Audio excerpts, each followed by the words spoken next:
Invista com Thiago, o podcast de quem investe para quem investe.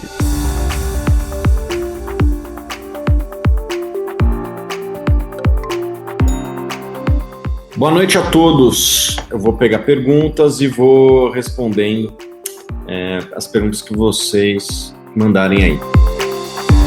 Alguém que já conseguiu um bom conhecimento sobre FII tem a possibilidade de dividir um pouco do conhecimento com esse pobre cidadão? Essa pergunta do Thiago Del Greco. Fundo imobiliário, eu acho que deveria ser a porta de entrada de todo mundo na renda variável, né? Por que eu gosto do fundo imobiliário? Porque ele tem um caráter até educativo, tá? Ele tem baixa volatilidade, a volatilidade dele para cima e para baixo, ela tende a ser menor que a das ações. Semana passada as ações caíram 5%, a dos fundos deve ter caído 1% só. Ou seja, tem uma volatilidade bem menor que ações. Segundo, que tem o dividendo mensal, que ajuda o camarada a entender um pouco da lógica por trás. A maior parte do retorno da bolsa vem da reaplicação de dividendos. E o terceiro é que é imóvel. Todo mundo conhece imóvel, todo mundo vive no imóvel, trabalha no imóvel, vai fazer compras no imóvel. Então, os fundos imobiliários têm esse caráter educativo.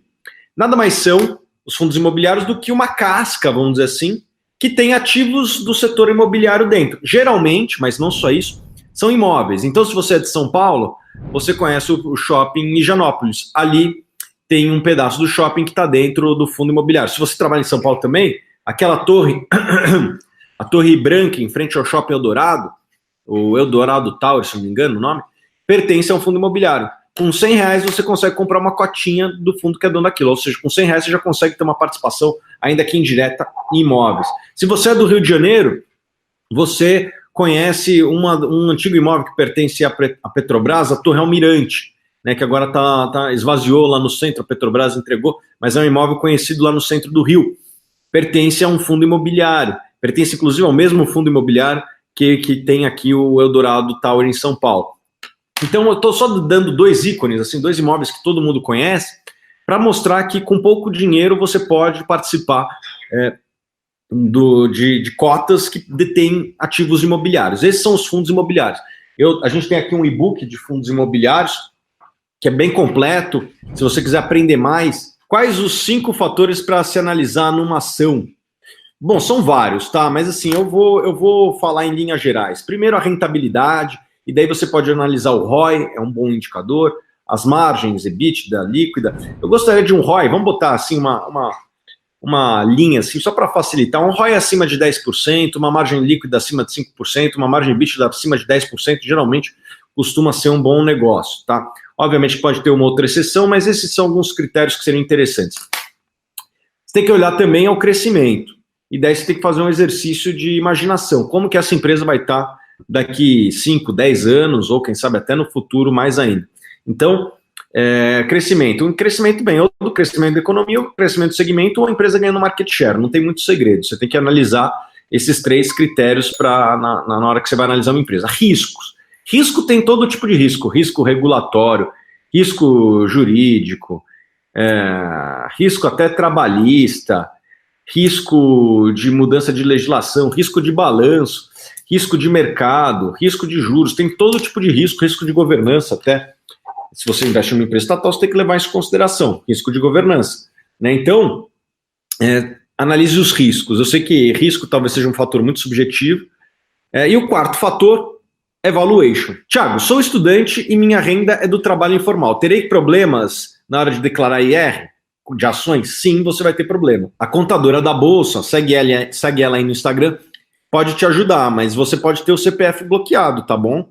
Então fica bem ligado nisso aí, cara. Regularize sua situação, paga os impostos que você tiver que pagar e participa aí do mercado acionário. Porque se você tiver problemas aí na questão do imposto de renda, depois você pode ter seu CPF bloqueado, tá? E daí você não consegue.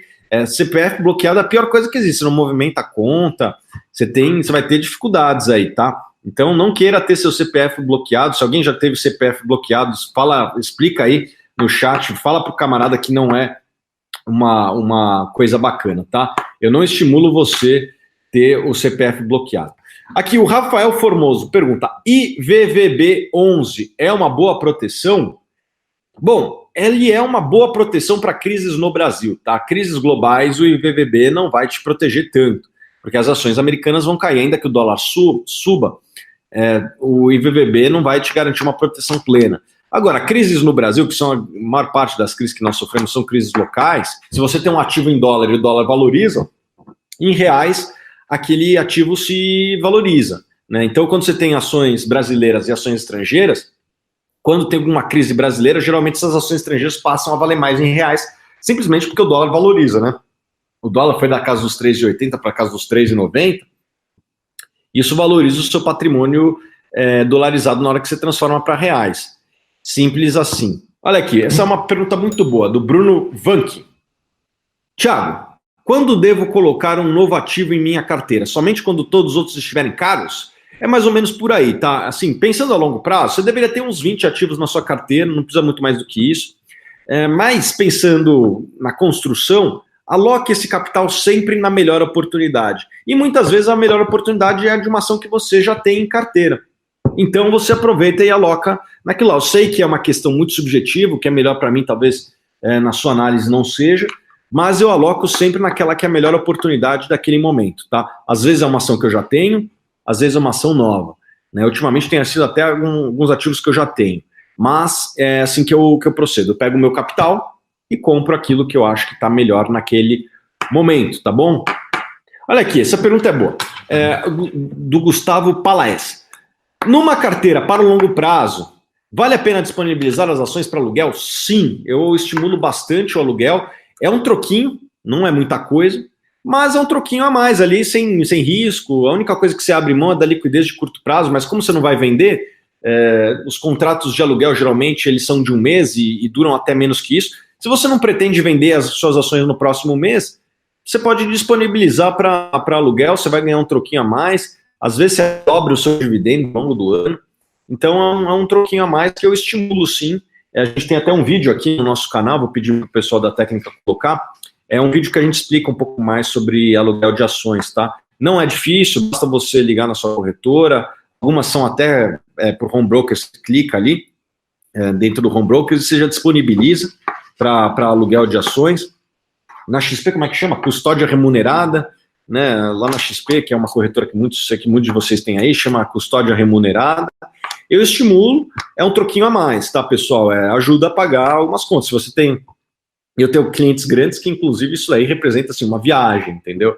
Então, obviamente, quanto mais patrimônio você tiver, mais esse dinheiro a mais começa a representar. Qual o valor do aluguel de ações? Cara, com uma ação você já consegue alugar. Obviamente que não vai ser nada, né?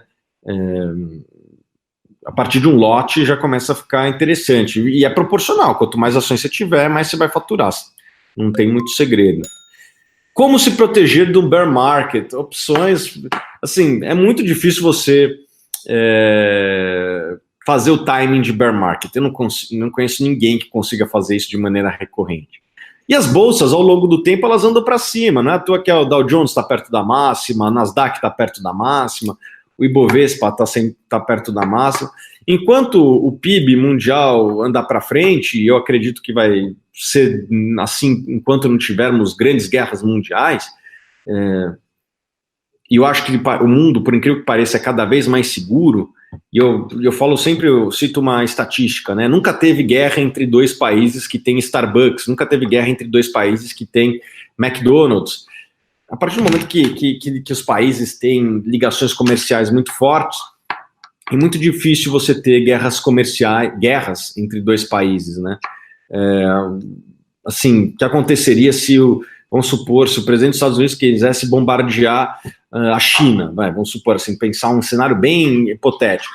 Cara, ia ligar os presidentes das 500 maiores empresas americanas e chamar os congressistas deles, fazer todo o lobby e falar, 10 a 20% das minhas vendas vem da China, minha margem é entre 10 e 20%, eu vou perder muito dinheiro, os meus acionistas não vão ficar insatisfeitos e vão me demitir.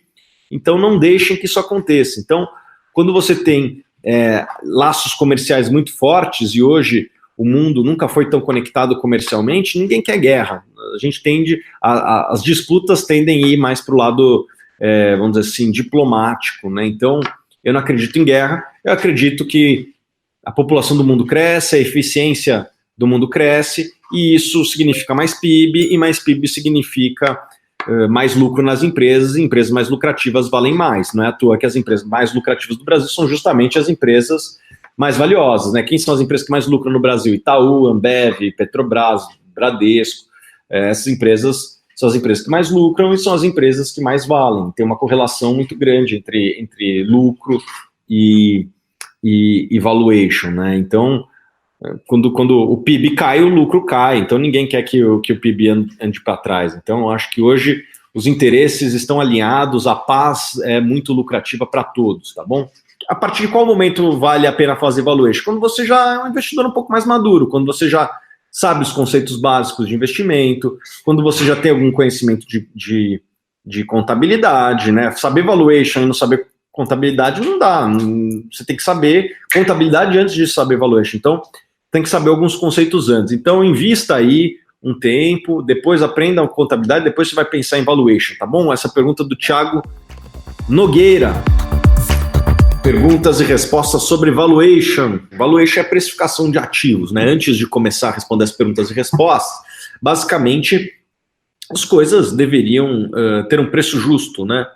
Quando você compra um frango no supermercado, quando você compra um carro, quando você faz uma compra de ações ou de um fundo imobiliário, você também deveria se basear no preço para tomar a sua decisão. Se o preço da ação estiver abaixo do que seria justo, nada mais interessante do que comprar uma ação com essas características. Você está comprando algo que vale muito mais do que o preço em bolsa. E como fazer valuation? Tem basicamente duas formas, tá? Uma é o valuation comparativo. Então, quando você analisa um fundo imobiliário, quanto que vale aquele imóvel comparativamente com outros imóveis da região? O preço por metro quadrado das propriedades semelhantes. Se você tem um prédio aqui, quanto que custa o prédio do lado que tem um padrão construtivo parecido? Quanto que foi a última transação nesse prédio do lado? Você já começa a ter vamos dizer assim, pelo menos um taste, né? Mais ou menos uma estimativa de quanto deveria valer aquele metro quadrado desse fundo imobiliário. Então, esse é um dos métodos, é o valuation comparativo. O outro é o DCF, né? O fluxo de caixa descontado, Discounted Cash Flow, DCF em inglês, que nada mais é do que você estimar os fluxos futuros e trazê-los a valor presente descontados a uma taxa. Então, basicamente, essas são as duas formas, né? Eu aqui tentei explicar de maneira bem rápida. Obviamente que existe muito mais ciência e arte por trás disso. Eu tentei resumir aqui em 2, 3 minutinhos o que é o processo de valuation. E hoje a gente vai tirar dúvidas a respeito de valuation e fica novamente o convite para você se inscrever no grupo aqui, tá? Então vamos lá. O Lucas Nóbrega, que está sempre conosco aqui. Tiago, parabéns pelo excelente trabalho. Obrigado, Lucas. Após fazer valuation e ter preço de compra, no Whole Broker você sugere colocar uma ordem VAC e deixar o dinheiro parado na conta da corretora até a execução? Particularmente, Lucas, isso é uma escolha pessoal minha, tá? Eu gosto de deixar a ordem VAC, ou às vezes compra mercado se o preço já estiver muito convidativo, mas quando eu quero esperar um pouco mais, eu deixo a ordem VAC, até para não ficar gastando muito tempo da minha vida olhando para o Home Broker, tá? Eu não quero ficar tradando ou ficar esperando o papel chegar durante o dia num preço que eu gostaria para, enfim, naquele momento executar a ordem. Eu prefiro ou comprar mercado se o preço já está interessante, ou se eu quiser comprar um pouquinho abaixo, tá, eu boto a ordem no preço um pouco abaixo, mas com ordem VAC eu busco não ficar gastando muito tempo da minha vida olhando para o Home Broker. Eu acho que quem olha muito para o Home Broker acaba até tomando decisões, às vezes, precipitadas. Então, eu prefiro olhar poucas vezes para o Home Broker, porque eu acho que isso aí toma mais tempo do que cria valor, tá bom? Lucas Nóbrega. O Nine Music também está sempre aqui conosco. Opa, Thiago, a instabilidade no lucro líquido da Klabin é uma característica da empresa dolarizada? Como você observa a variação do lucro líquido dessas empresas na hora da análise? Excelente pergunta, Nine Music. Empresas que têm um endividamento em dólar, isso é comum nas empresas de papel e celulose como a Klabin, mas também na Suzano e também na Fibria, que agora está juntando com a Suzano. É normal que quando você tem uma variação do dólar, essa marcação a mercado da dívida, e eu vou explicar daqui a pouco o que é isso, impacte o lucro, quando na verdade não impacta tanto a geração de caixa. Empresas como essa, é melhor você analisar, sei lá, o EBITDA, ou, melhor ainda, a geração de caixa, do que olhar o lucro líquido, tá bom? Isso, olhar o lucro líquido muitas vezes pode te levar a análises precipitadas. Então, vou só falar o que é marcação a mercado da dívida. Se a empresa deve $1 bilhão e o dólar estava 3 e agora vai para 4, a empresa devia $3 bilhões e agora deve $4 bilhões. Essa variação de $1 bilhão representa um prejuízo, entre aspas, de $1 bilhão de reais, representa um prejuízo de $1 bilhão. Então, olhar o lucro líquido me parece não ser a melhor métrica de caixa, porque geralmente também essas empresas têm receita em dólar, só que vamos supor que o dólar vá de 3 para 4 no último dia do trimestre. A empresa não capturou isso aí, essa variação do câmbio na receita, mas ela teve essa penalização na dívida líquida. Então, olhar o lucro líquido de algumas empresas tem que tomar esse cuidado, tá bom, Nine Music? Principalmente as empresas que têm muita dívida em dólar, como são as empresas de papel e celulose, como a Klabin que você falou. A Ximena Aponte. O que você pensa sobre rebalancear a carteira? É ou não é necessário e por quê? Se sim, qual o melhor critério? Eu acredito que todo mundo deveria ter uma certa diversificação entre 15 a 20 ativos. Já escrevi muito a respeito disso no Sunocall, e também não gostaria que ninguém tivesse mais do que 30% num setor e mais do que 20% numa empresa. Agora, a questão de rebalancear, eu acho que todo mundo não deveria ser muito ativo para não pagar taxas e principalmente imposto, tá? Se você está no lucro, você vai ficar pagando muito. Então, como é que você faz para rebalancear? Você vai alocando mais capital. Vamos supor que você tenha uma concentração que aconteceu por conta de uma supervalorização de um ativo da sua carteira. Sei lá, você tinha Unipar, tinha 10% em Unipar multiplicou por 5, 6 vezes e agora representa uma parcela muito maior do seu capital. Conheço várias pessoas que tiveram esse problema, entre aspas, né? Problema entre aspas porque é um problema positivo. Você teve uma empresa que ganhou uma participação relevante na sua carteira, mas porque ela valorizou muito. Eu sugiro, e é uma sugestão, que nesses casos você aloque os dividendos dessa empresa e os novos aportes e os dividendos de outras empresas em outras oportunidades, para que você respeite aquela regrinha básica ali de não ter mais do que 20% numa empresa só. Quais livros sobre valuation você recomenda iniciantes? Eu recomendo tudo do Damodaran, tá? O Damodaran é o Papa do Valuation, tem vários livros deles, inclusive em português, mas para quem quiser começar, tem em inglês, infelizmente acho que não tem para português, um livro chamado The Little Book of Valuation, um livro que você lê numa tarde e você aprende pelo menos os conceitos básicos ali de valuation, tá? Então, esse é o livro que eu recomendo. Infelizmente, é em inglês, esse livro pequenininho, não sei se tem em português, se tiver alguém me corrige aí.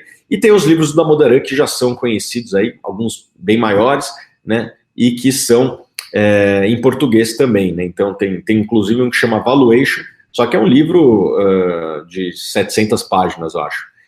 Obviamente que não é um livro para quem está iniciando, né, mas para quem quer se aprofundar sobre esse tema, é bom. Olha aqui, ó, uma pergunta boa do Leonardo Bastos. Boa noite, Thiago. Qual a periodicidade que você faz valuation das empresas da sua carteira?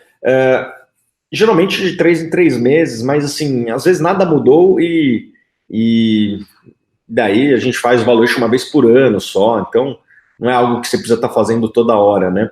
Óbvio que muitas vezes as empresas vão mudando, a empresa faz uma transação, a empresa tem entregado mais do que o esperado, né? Sei lá, o Banco Inter é uma empresa que tem entregado mais do que esperado. O meu valuation de Banco Inter na IPO é um pouco diferente do que ele é hoje, assim. A empresa tem entregado muito forte. Então, as coisas, o valuation vai mudando conforme a opinião vai mudando, e a opinião pode mudar da noite para o dia ou não, né? Tem empresas que a minha opinião é muito parecida desde sempre. Então, nesses casos, sei lá, uma empresa como a Ambev, que não muda tanto nos últimos 5 anos, você não precisa fazer valuation todo dia, né? E não teve nenhuma grande transação, nada que mude da água para o vinho uma empresa como essa, então você faz o valuation só de uma vez por ano. Agora, uma empresa muito mais dinâmica, como o Banco Inter, que é provavelmente a empresa que mais cresce na bolsa, nesse caso, vale a pena você fazer o valuation de forma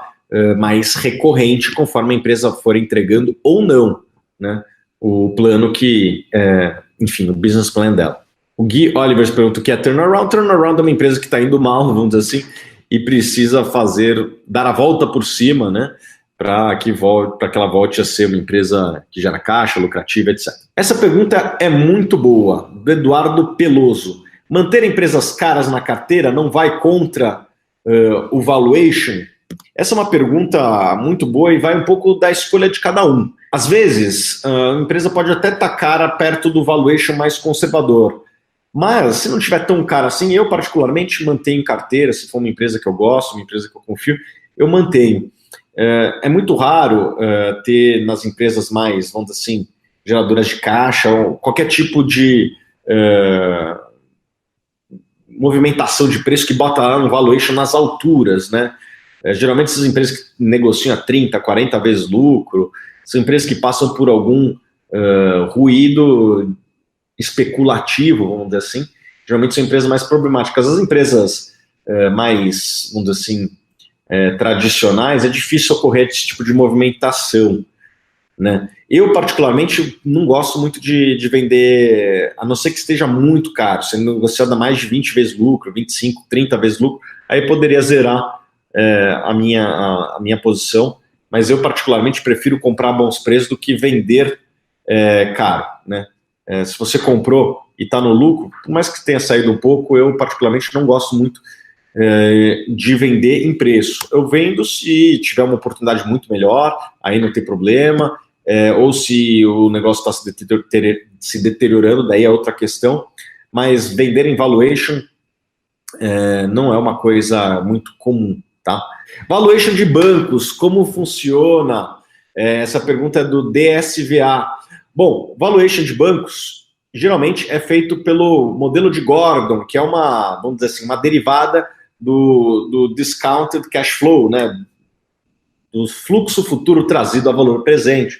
O modelo de Gordon, a gente tem, se você digitar no Google, deve ser um artigo nosso, lá um dos primeiros. Então, basicamente é você trazer os dividendos futuros trazidos a valor presente. Então, você quer fazer o valuation do Itaú?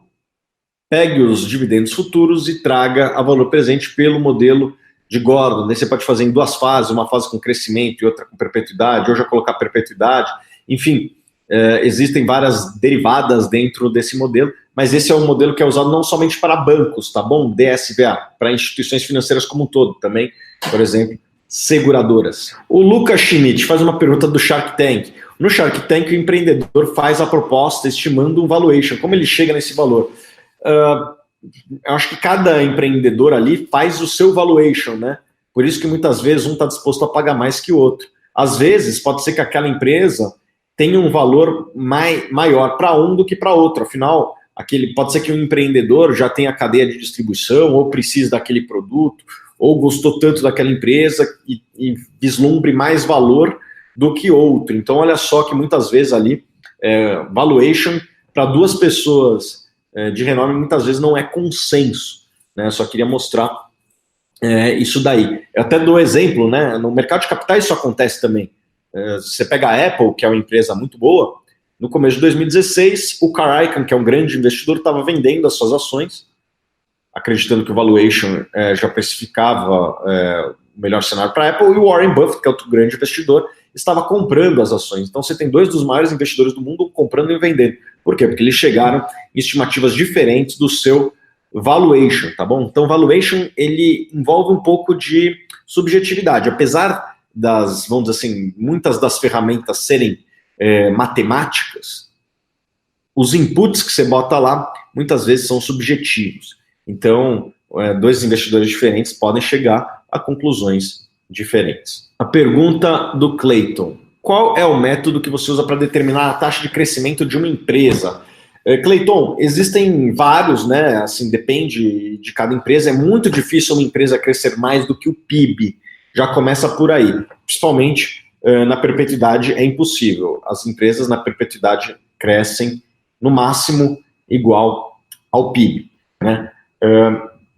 Então já começa pelo PIB. Depois você começa pelo setor. Esse setor está crescendo acima da média, e depois você vai para a empresa e vê se essa empresa está crescendo acima ou abaixo da média. Então você tem o PIB, você tem o setor e você tem a empresa. Você tem que analisar como cada um desses, vamos dizer assim, desses critérios está se comportando, né? Às vezes o PIB crescendo mais forte faz a empresa crescer mais, às vezes o setor está crescendo mais porque é um setor subpenetrado, às vezes a empresa tem uma estratégia que tem dado melhor do que outros concorrentes, ela tem crescido mais do que a média, então você precisa entender um pouco disso tudo para estimar a sua taxa de crescimento. Como eu sempre repito, existe um pouco de subjetividade aqui, até um pouco de arte. Quanto que vai ser o crescimento do Google nos próximos 10 anos? Cada um vai falar um número, né? Depende do mercado de publicidade, depende do número de usuários de internet, depende da vontade das empresas de botar o seu budget de publicidade na internet, e mesmo aquelas que investem na internet vão investir no Google, vão investir nos canais de mídia, né? Sei lá, fechar uma parceria com o UOL, ou no Facebook, ou na Amazon, né? Que agora está entrando também no mercado de ads. Então, isso tudo você tem que estudar para estimar o seu valuation, e acho que mesmo eu estudando e você estudando, muitas vezes a gente vai chegar em conclusões diferentes, e obviamente que isso vai impactar a nossa conta de valuation, tá? Existe muita diferença entre o sistema de valuation americano comparado com a realidade para o nosso mercado, ou é possível usar os mesmos índices e métricas? Excelente pergunta, essa pergunta é do Monteiro, tá bom? Monteiro, algumas coisas você precisa adaptar ao Brasil. Primeiro que o risk-free no Brasil, a taxa livre de risco no Brasil, ela não pode ser calculada como é americana, afinal no Brasil os títulos de longo prazo se mostram mais arriscados. O Brasil, nos últimos 200 anos, teve no Brasil 8 defaults ou renegociações de dívida. Então o título público no Brasil não é tão seguro assim quanto é nos Estados Unidos. Então, o risk-free americano, que você pega o título de longo prazo, no Brasil você vai ter que vai ter que se adaptar. Existem várias formas. Você pega o título de longo prazo americano, traz para em reais pelo diferencial de inflação, essa seria uma das métricas. Outro jeito possível seria você pegar como que a empresa de menor custo de dívida se financia, né? Existem várias formas, mas principalmente na taxa de desconto, você vai ter que fazer alguns ajustes para chegar na taxa em reais para fazer o seu valuation. Aqui, outra ótima pergunta. O Olavo Costa, depois de feito o valuation, o que pode catalisar o disparo da ação? O que faz a ação se mover? Pode ter casos que um bom valuation pode ficar parado mesmo com você fazendo um bom valuation, a ação pode ficar parada por meses ou anos? Sim, isso pode acontecer, Olavo. Existem alguns casos que são movidos por chamados triggers, né? São, assim, disparos. São casos que se acontecer um determinado evento, a ação pode disparar, né? Então, se você está mais bem informado a respeito desse evento, você pode se dar melhor do que a média, né? Então, existem outros casos que dependem simplesmente do tempo passar e o mercado aprender mais sobre aquela empresa, né? Por exemplo, a Unipar, eu acho que era uma boa empresa, só que tinha poucas pessoas analisando, então o papel se valorizando chamou mais a atenção de analistas e tal, e daí conforme o pessoal foi fazendo conta, foi chegando àquela conclusão. Naquele caso ainda teve um trigger, que foi o cancelamento da OPA, né? Então, quem estava mais bem informado a respeito disso, e bastava você conversar com os principais acionistas da empresa, você vê que dos 10 maiores acionistas, apenas um era favorável à OPA naquele momento. Então, esse foi um trigger para aquele papel. Mesmo você fazendo valuation, certo? Existia, vamos dizer assim, uma âncora naquele papel, que era, o que era? Era a OPA.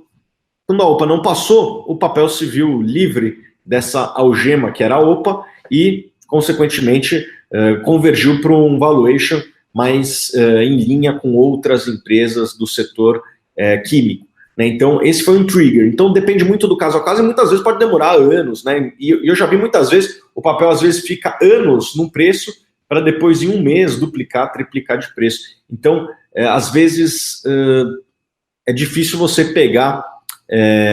o ideal seria você pegar o papel no último mês e só pegar essa valorização. Só que, pela minha experiência, eu não conheço ninguém que consegue fazer esse timing certinho, tá bom? Thiago, me contrata? A gente está sempre contratando. Acho que desde que a gente abriu a Suno, todo mês a gente contratou gente. E se você quer participar dos nossos processos seletivos, me segue no Instagram e segue, sobretudo, o Team Suno.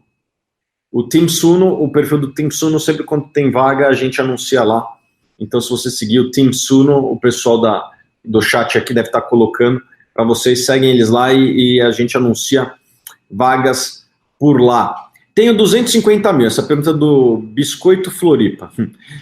250 mil. Quero comprar um apartamento de 430. Financio o máximo que posso e continuo na bolsa? Biscoito, essa é uma pergunta muito difícil porque depende dos juros. Eu não sei quanto que é os juros que estão te oferecendo na casa própria. A gente pode pegar o balizador histórico da bolsa. Se você for ver a bolsa historicamente, desde que ela foi fundada, ela rendeu 11% em dólar. Você bota aí uma inflação de 2%, 3%, a bolsa brasileira rendeu de 8% a 9% real no passado. Não existe nenhuma garantia que isso vai se repetir no futuro, mas você pode trabalhar com esse número, né? E botar um desconto, se você quiser ser conservador e tal. Se você conseguir tomar juros mais baratos do que 8% real, eu não seria contra você pegar um financiamento para casa própria, tá? Agora, se os juros forem mais altos, daí realmente a bolsa vai te oferecer um retorno menor do que os juros que você está pagando. Então, talvez nesse caso o ideal seja você realmente liquidar a sua posição e comprar o apartamento que você tanto quer, tá bom? Biscoito Floripa. O que são small caps? Essa pergunta do M. Breder, vou responder, depois já volto para o chat aqui. Small caps são empresas de menor capitalização. Como assim? São empresas que têm um valor de mercado menor do que as empresas que provavelmente você já ouviu falar. Você já ouviu falar de Petrobras, de Vale, obviamente, de Itaú, de Bradesco, de Ambev. Você já ouviu falar de Sinqia, de Schultz, de Coteminas, de Metisa? Essas são empresas consideradas small caps. Muitas vezes são empresas que nem vendem diretamente para o consumidor. Então, small caps são aquelas empresas de menor capitalização. Não existe uma definição que seja aceita por todos, tá? Tem gente que considera liquidez também, tem gente que considera só valor de mercado. Para mim, são empresas que valem ali 2 bilhões de reais ou menos, negociam ali menos de 5 milhões de reais por dia. Para mim, já começa a ser considerado small cap. Mas, obviamente, que isso aí é uma zona cinzenta, eu posso abrir exceção para cima e para baixo, não é algo fixo, tá? E se você for perguntar para outras pessoas que eu respeito, elas vão dar outras definições. Não existe consenso quanto a isso. O Renato Júnior está aqui perguntando, quando a soma de ações fracionárias chega a 100, ela se converte em lote normal de 100? Sim, é isso. Se você comprou 49, no outro dia comprou 51, 49 mais 51, 100, você pode vender a 100 no mercado, tá bom? Óbvio, se você comprou 60 e depois mais 60, você vai ter 120. Você pode vender 100 no mercado e fica com as outras 20 no fracionário lá. Você vai ter que vender 20 no fracionário, tá bom? Quem é o tio Rico? Ninguém sabe, mas eu recomendo que você siga. Siga lá o tio Rico no Instagram, vale a pena. Thiago, o que você acha de fundos de investimento em ações? Eu não sou totalmente contra, tá? Tem gente muito talentosa. Eu sou um profissional de mercado. Eu mesmo invisto meu dinheiro. Eu não vejo muita vantagem em contratar alguém para fazer aquele serviço que eu já faço. Mas para quem... Existe demanda, existe um mercado aí para quem quer investir em fundos, tá? Qual foi seu maior erro no mercado? Eu sempre falo para todo mundo, foi a Elbor 3. Era uma empresa que, enfim, não vou entrar em méritos contábeis, mas ela dava lucro, mas não gerava caixa, e eu sabia disso. Desde então, eu não compro mais empresas que não geram caixa, tá? Empresa que não gera caixa é complicado a longo prazo dar certo. Então, eu prefiro pagar mais na frente, depois de um processo de turnaround já está sendo feito, do que investir em empresas que não geram caixa. Toda empresa que eu invisto gera caixa. Ou se não gera, tem algum motivo muito específico. Fez uma aquisição, enfim, alguma coisa, está construindo uma grande fábrica. A não ser que tenha uma justificativa muito plausível e uma visibilidade que o fluxo de caixa vai voltar a entrar, eu só invisto em empresas que geram caixa. Quer saber como gera caixa? Baixa meu livro lá na Amazon, o Guia Suno de Contabilidade, tá bom? Todo investidor de verdade sabe bem escolher as ações nas quais ele irá investir. Quer saber esse segredo? Baixe agora o e-book Aprenda como analisar uma ação. É totalmente de graça no link da descrição deste podcast.